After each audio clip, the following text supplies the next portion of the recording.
رجب کی پہلی رات کے حوالے سے ایک عمل بعض روایات کے اندر حضرت عبداللہ ابن عمر رضی اللہ تعالی عنہما سے منقول ہیں کہ 5 لیال لا يرد فیہ الدعاء، پورے سال میں 5 راتیں ایسی ہیں جن میں دعا رد نہیں ہوتی. 5 راتیں ایسی ہیں جن میں دعا رد نہیں ہوتی. ایک رات تو وہ ہے جو ہمیں ہر ہفتے ملتی ہے، وہ لیلۃ الجمعہ کی رات ہے، شب جمعہ. شب جمعے کی جو رات ہے یہ وہ رات ہے حضرت عبداللہ ابن عمر فرماتے ہیں کہ اس رات میں بھی مانگی گئی دعا رد نہیں ہوتی. اور دوسری دعا اول لیلۃ رجب، رجب کی پہلی رات کی دعا، یہ بھی احادیث مبارکہ کے اندر حضرت عبداللہ ابن عمر سے منقول ہے کہ اس پہلی رات کی دعا بھی رد نہیں ہوتی. تو رجب کی پہلی تاریخ بھی آ رہی ہے، اس میں بھی اس رات میں بھی دعاؤں کا اہتمام ہو.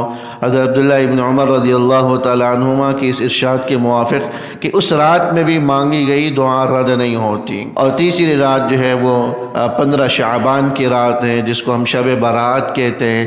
شعبان کے مہینے کے اندر آئے گی، 15ویں تاریخ شعبان کی. اس رات میں بھی مانگی گئی دعا رد نہیں ہوتی. اور 2 راتیں عیدین کی راتیں ہیں، عید الفطر اور عید الاضحیٰ کی راتیں، کہ ان راتوں میں بھی مانگی گئی دعا رد نہیں ہوتی. اس لیے رجب کی چاند نظر آنے کے بعد سے لے کر صبح صادق تک دعاؤں کا بھی اہتمام ہو. رات میں اٹھنا مشکل ہے تو عشاء کے بعد بھی 2-4 رکعت نفل پڑھ کر ہم اللہ سے دعا کر سکتے ہیں. اللہ جل شانہ ہم سب کے مسائل کو حل فرمائے.